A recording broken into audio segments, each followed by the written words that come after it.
Ngayon sa mundo ng social media, ang di umano'y balitang ACT-Teacher Party List Representative Franz Castro tila nasupalpal ni Defense Secretary Gibo Teodoro dahil sa pag-question nito sa budget ng Personal Security Group ng Office of the Vice President.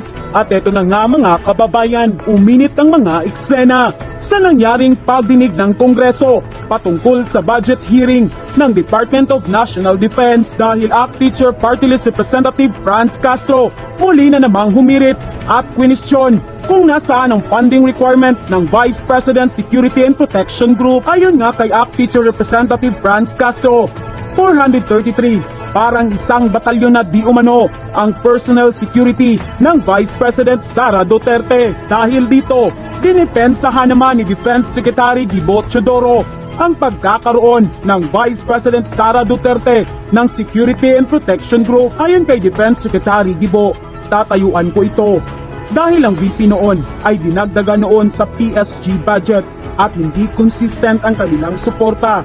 Dagdag pa ni Defense Secretary, noon pang nakaraang mga panahon, ang security personnel ng mga VP ay kinukuha lang sa iba't ibang unit at hindi pa nakikita sa budget at hindi na re-report. Anyway, ang question ko po, Madam Chair, tungkol doon sa Vice President Security Group. So the funding requirements for PSG appear as line item on the GHQ, AFP, and AFP SWSSUS budget. Pero Madam Chair, hindi malinaw kung nasaan yung funding requirement for VP-SPG. Can you help us? Saan po makikita dito yung budget? Kasi Madam Chair, di ba, nabalita na merong 433. Parang isang batalyon ang magiging personal security ni Vice President. So, pwede po bang tulungan niyo po ako makita sa budget? Kasi ang President Security Group nandito, pero wala yung VP-SPG dito. Subsume po yan under the GHQ. Pero ako po, tatayuan ko po ang necessity ng VP-SPG. Kasi ang Vice Presidente po nung araw ay dinadagdag yan sa PSG budget at hindi po consistent ang kanilang suporta. Kaya minabuti po ng nauna sa akin si Secretary Lorenzana na gumawa ng VP-SPG.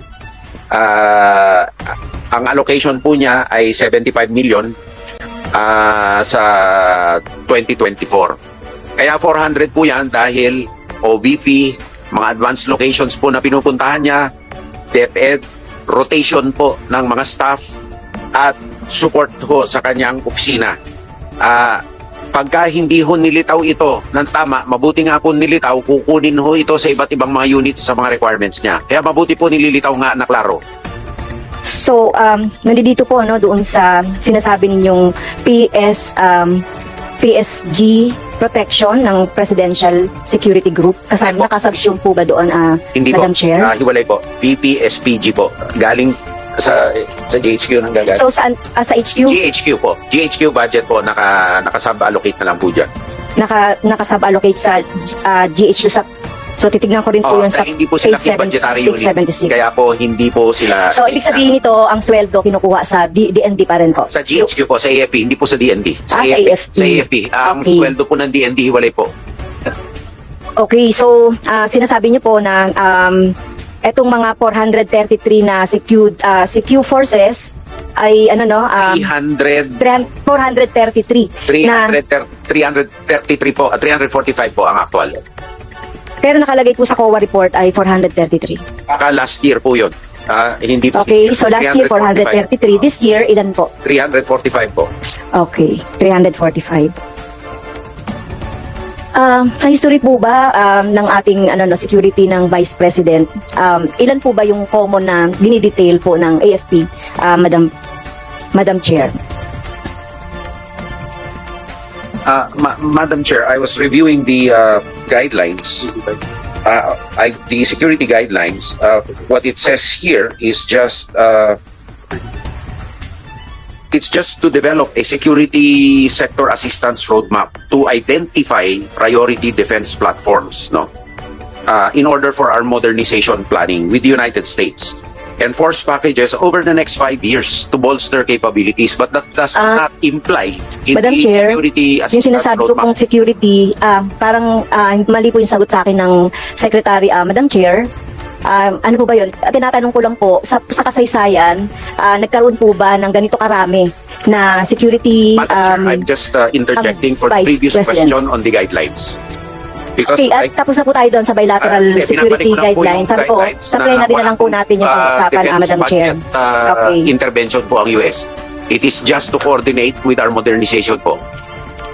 Okay, so... Ngayon po, sa kasaysayan, mga vice-presidente po, inassignan po na malaki. Ngunit hindi naka-reflect sa separate unit. Okay, so tama po. Kasi on previous BPs as far back as 80s, may do with BPSD, mainly a small detail lang po. Ngayon mukhang hindi nagkakasya sa isang humble unit with humble funds ang BP at pamilya nito. Kung titignan po natin sa kasaysayan, including aide-de-camp ay 200 personnel hanggang 300 personnel Kaso po. kumukuha po sila ng ibang tao na hindi reflected, Madam Chair. Kaya nga mabuti ito, naka-self-contained na ito, hindi humahatak ng ibang tao na hindi po nare-report. Okay, so magandang makumpirma na rin, nakumpirma na rin ng DND bilang na-activate ang BPSPG, yung nailabas ng ng ating Vice President around time na activation ng ceremony. Okay, so yun lang po at yung pong mga MOOE under din po ng AFP yun. Nakabilang na po yun doon sa 75 million Nakabilang na po yun. Okay. So Next question ko po ay yung tungkol doon sa MUP. Doon po sa MUP nabanggit nyo, Madam Chair, Mr. Secretary, na kayo po ay tutol doon sa contributory, magko-contribute yung ating mga MUP kaugnay doon sa kanilang pension. Pwede po bang ma-expand po nyo at bakit po? Kami po itutol doon kasi nung pumasok po sila sa serbisyo, wala po yung usapan na magko-contribute sila, lalo na po ang mga retirees natin. Sa bagong entrance po, wala po kaming tutol upang masigurado na hindi nakasalalay lamang ang kanilang pensyon sa GAA. Kasi may panahon na nagkakaroon ng shortfall, kaya po nagkakautang at hinahabol po natin. Kaya po tayo gumagawa ng pondo. Pero sa kasalukuyan ngayon, po, na mga pumasok na sa serbisyo, lalong-lalo na nag-invest na napakaraming panahon, bakit pa natin papalitan ang kanilang rules of the road down the game? At ang amin po ay kaya po namin sapuhin yan kung magkakaroon ng AFP Retirement Trust Fund dahil po sa real estate assets ng AFP na ilalagay po natin. Pangatlo po, hindi na po lalaki ang size ng AFP. Ganyan na lang po siya. Hindi katulad po ng kapulisan at ibang mga serbisyo na lalaki dahil sa required population to policeman or fireman ratio, sa population density ratio. Okay, sa kasalukuyan po, Madam Chair, ilan po ba yung mga MUP natin? Mga 138,000 po. Ang hindi po MUP, AFP retirees po as 138,000. At yun na nga mga kababayan, ano na ang masasabi mo? Kung mayroon kayong hinaingat komento patungkol sa balitang ito, please comment down below. Pag-uusapan natin yan sa comment section.